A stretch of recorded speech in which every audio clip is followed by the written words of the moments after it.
کہ اللہ تبارک و تعالی جل شانہ نے سیدنا حضرت موسیٰ کلیم اللہ علی نبینا وعلیہ الصلاۃ والسلام کو وحی فرمائی کہ اے موسیٰ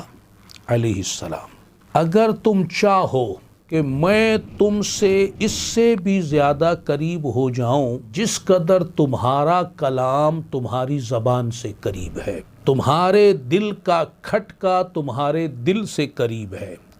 تمہاری روح تمہارے بدن سے قریب ہے، تمہاری آنکھ کی روشنی تمہاری آنکھ سے قریب ہے، تمہاری کانوں کی سماعت تمہارے کانوں سے قریب ہے، فَأَكْثِرِ الصَّلَاةَ عَلَى مُحَمَّدٍ،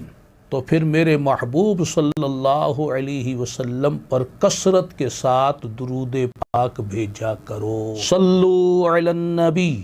صلی اللہ تعالی علیہ وآلہ وسلم۔